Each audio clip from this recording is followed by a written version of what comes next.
You can let it warm up for a bit.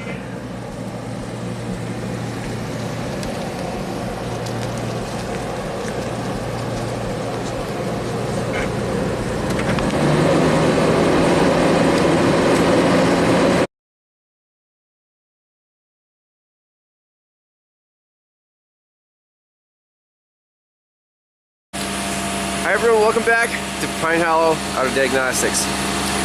Last car in Kentucky, we have a 1990 Jaguar XJS V12. This thing is a beast.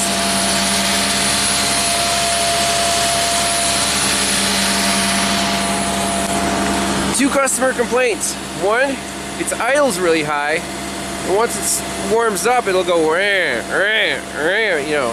Something's up with the idle speed. And then, for the convertible top system, this window is stuck down. You see the one on the other side is fine. So something's wrong with this window control. That's kind of not convenient. He wants that fixed. For the idle speed, there's a little switch right here.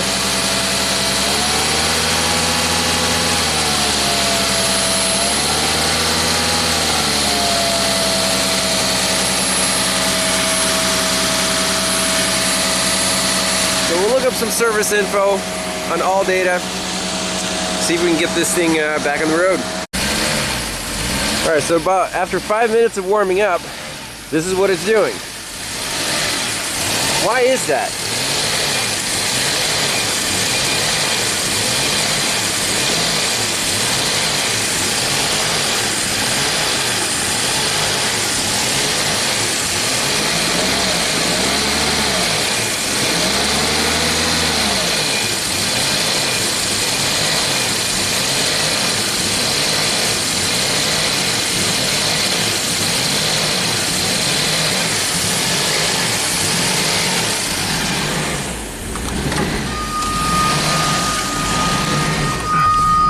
See, the RPMs are going. Rah.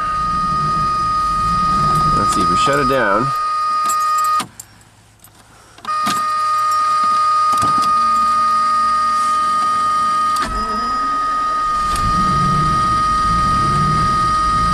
All right, let's read some service info.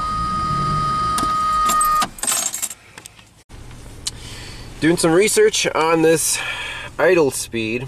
So there's an auxiliary air valve, which in the description it says that in order to maintain idle speed during cold start and warm up, more air than is supplied by the normal idle bypass is required. Extra air is supplied by the auxiliary air valve, which is temperature sensitive so that the idle speed can be controlled through the warm up phase. The auxiliary air valve consists of a variable orifice controlled by an expansion element. It is mounted on the engine cylinder head, where it is responsive to coolant temperatures. By adjusting the profile of the variable orifice according to the coolant temperature, the engine's idle speed can be controlled. It's right there on the left bank, it looks like, and it feeds extra air to the intake manifolds. I guess it's almost like a thermostat in there, and it sounds like after idle's high, then it does this rah for a few minutes.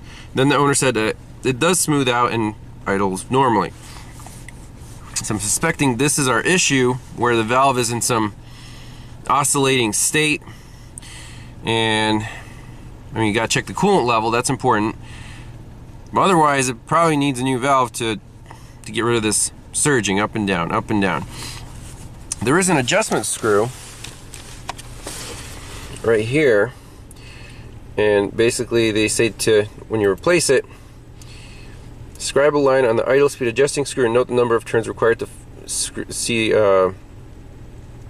screw fully in on number 3. So we can count the number of turns and actually tone it down a little bit, because even on a cold start it idles like a 2500 RPM. I think it's a little excessive. So let's do a little digging, see if we can dial this in. So exactly like the diagram shows, this is our idle bypass valve. There is the metering screw, and you can see, assuming this is an air hose, that's an air hose. Comes over here. Vacuum lines everywhere. Where does the air come from? Is that a coolant passage? Or is that an air passage? That's probably the coolant temp sensor right there. Okay, so I'm going to put a mark on here, screw this screw in, count how many turns it goes in, then we'll mess around with it and see if we get this idle down a little bit. Alright, so that yellow dot went around twice, screws fully in. Let's see how it idles.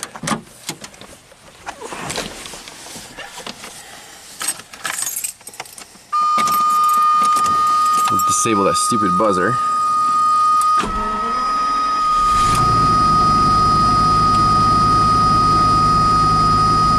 That's actually pretty good.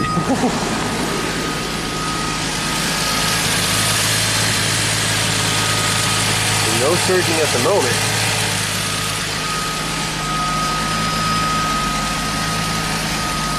I'm going to try turning it out one turn. See what happens. Alright, here we go.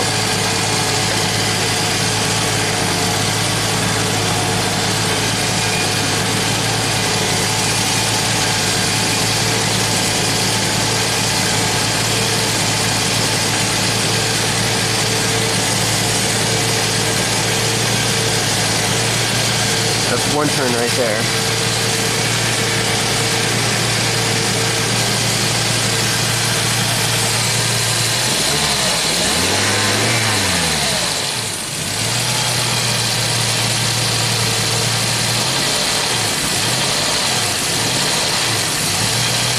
So that idle switch needs to be depressed.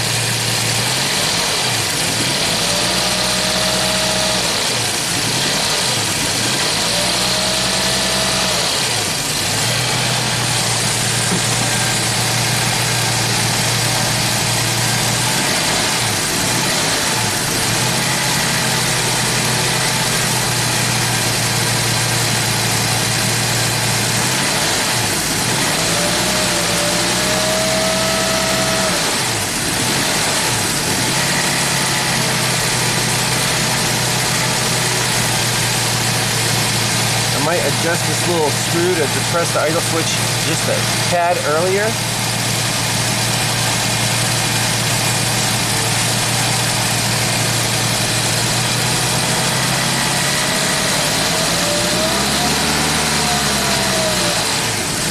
Yeah, let's do that. Alright, well, I'm pretty happy with that. So this is now one turn in, or one turn out instead of two, and this little screw is extended a little further so the idle switch gets triggered earlier before you completely release the gas pedal. Now,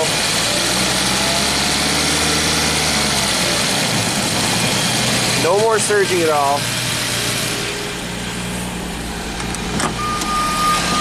We're at, we'll let it fully warm up and maybe tweak the idle a little bit then. Let's see, put it in gear.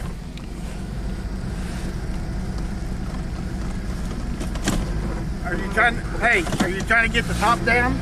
Nope, not yet. Okay.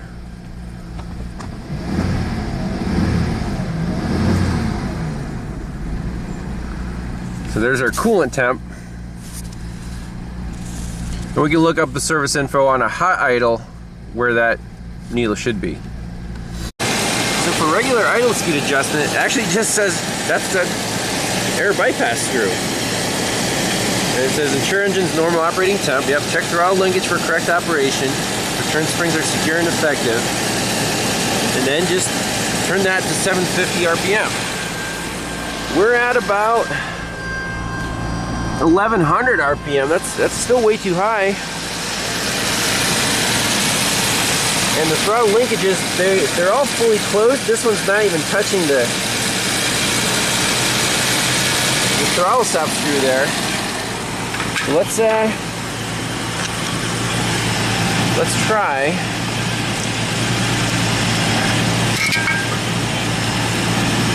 Again, turn that valve in all the way in. There could be vacuum leaks. That's the only other variable. And you know. So let's try it. Just turn it all the way in.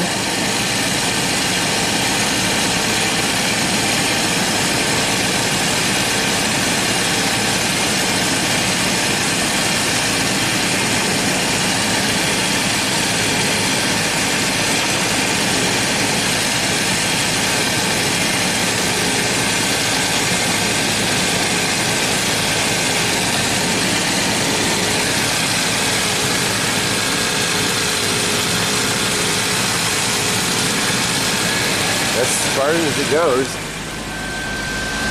And we're still over 1,000 RPM. Crazy. So there has to be vacuum leaks somewhere in this tree of vacuum hoses. I'm not going to look for too long here.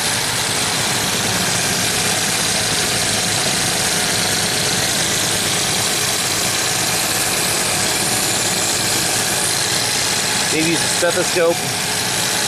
It's crazy how many vacuum lines there are in this engine. I'm just sticking my face in here. Oh yeah.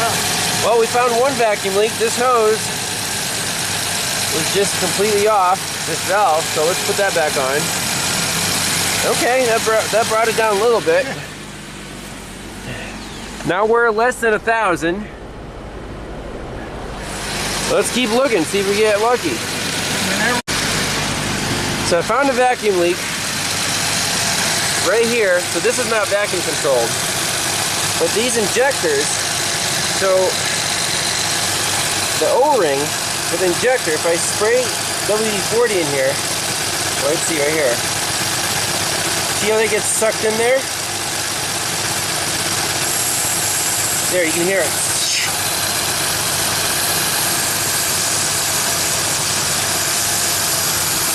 Let's try all of them.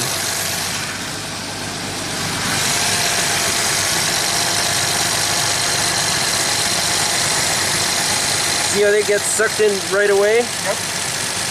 See, so, doing that. Nope. So you need new injector O-rings to eliminate that vacuum leak at some point. So you got 12 injectors and each one's sucking a little extra air by those O-rings. That's what's making the idle high.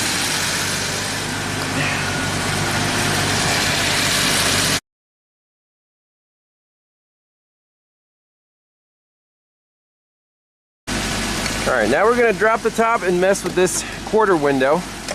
So you got two manual latches and then the button in the center console. Put the brake on. Put the brake on, okay. Ready? Yep. There it goes. You see the window on the other side drop down. I mean, it still mostly works, so that's pretty good.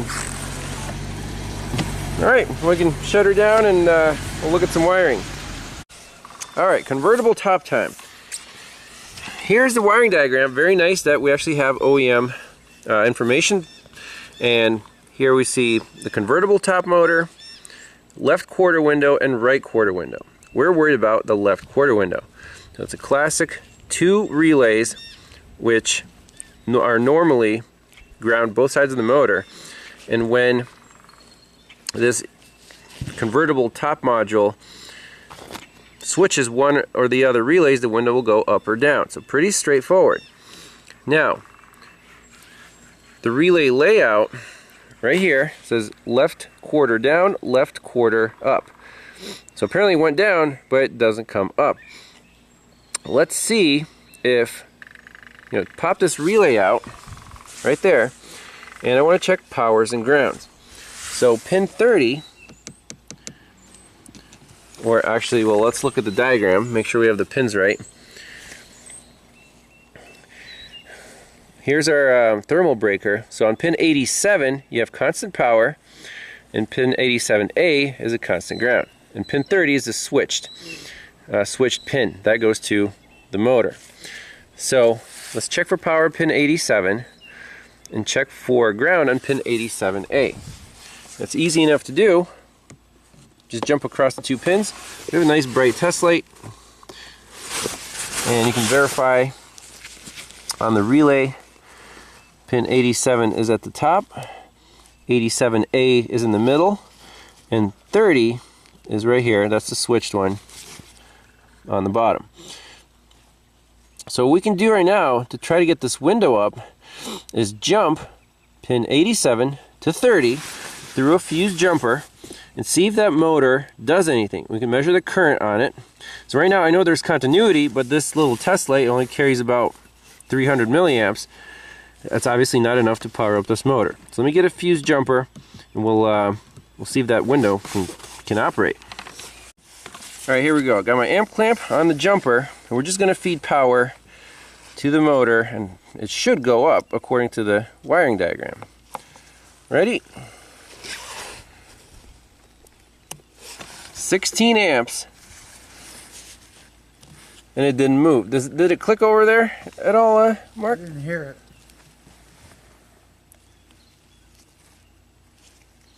Do it again. I hear something, but something, right? Yeah. So there's continuity all the way through the motor. It's trying, but mechanically it's either seized up or doing something. So we do have to take that little panel off, look at the motor itself, maybe tear it apart, lubricate it, but I have hope that it'll actually spin. Well, look at this. The window is up. This was after tearing apart this panel, and basically I just fed it power, connected this, and used the pry bar to get it started, and then it worked. So I bet it's just a sticky, everything's sticky here. Needs a little WD-40 on all the hinges and pivots. So we'll lube it up, exercise it up and down. We can even do it manually just to see if it works. And then, yeah, I think, or at least we can get it up and disconnect it so you can drive it around. That's all I would care about. Okay. Because half the time, when I'm driving around, I leave the windows up. Right, right. So it's not a big deal if this is just there. Yeah, easy thing to do is just leave that relay out and it'll never go up or down. Perfect. Here's a demonstration. Got it down again. Connect the wires right here.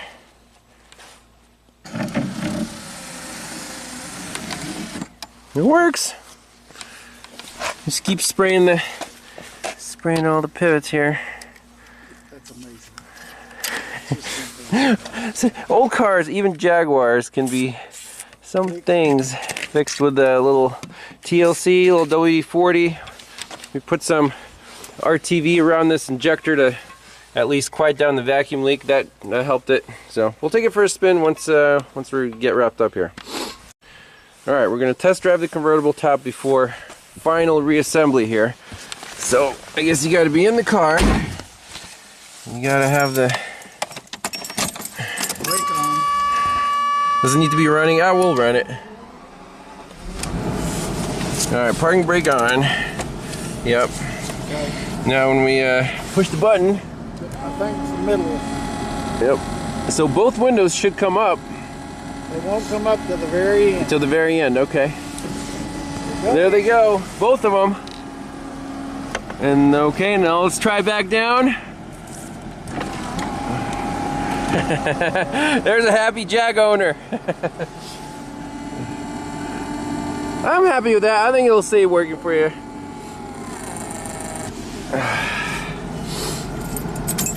Now, one problem that cropped up here is the parking lights are staying on even though we have them off. So we'll have to look up the circuit for that. And Jaguars are very weird about the switch being a ground side control for the relay, so not a power side switch.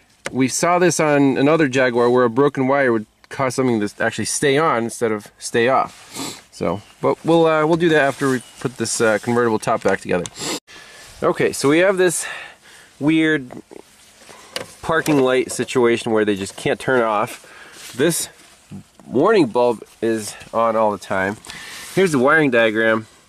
So it is a pretty standard, you just power feed through the switch to all the lights, and the lights are grounded. No relays. And what I'm seeing here is, well, the wiring colors RS, RO, and N. Not exactly sure what that translates to, but here's the wiring, and then on this wire right here, there's something aftermarket spliced in. It's taped. This is not factory, and this is exactly where our current's going, like 4 amps. That's lighting up all the lights. Why is that? I don't know if that's some kind of security system. We see aftermarket fuses. I'm just tempted to snip this wire right here and see if the car returns back to its normal state, if the owner doesn't mind. You want me to try that? The owner doesn't mind. It says right here on this window.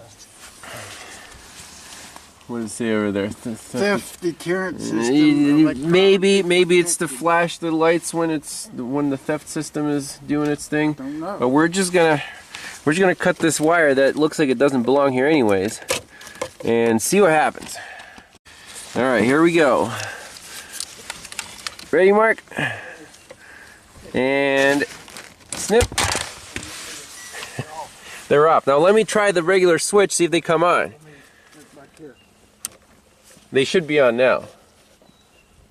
It's on now. And it should be off right now. It's off right now. Okay, so whatever the aftermarket junk was, it's gone. This car's happier. Let's take it for a rip. The weather's beautiful. Let's do it.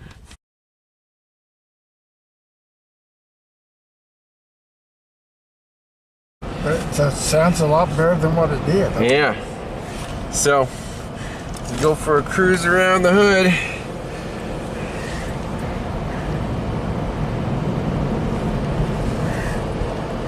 You said this thing goes 120 miles per hour, you don't even notice it? It didn't when I...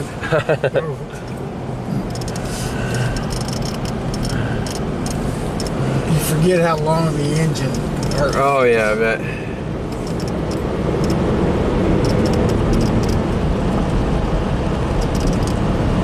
It's so quiet, you can't even feel the gears shifting. Oh, I guess my parking brake's on, that's why it's not too fast. There we go.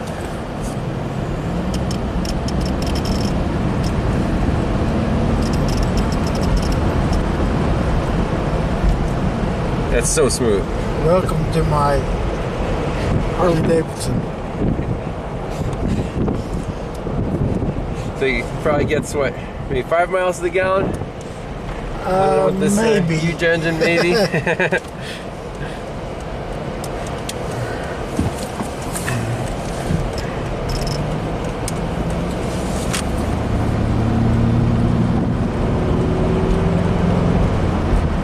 Have you come this way? Yeah, we just did a circle, yeah.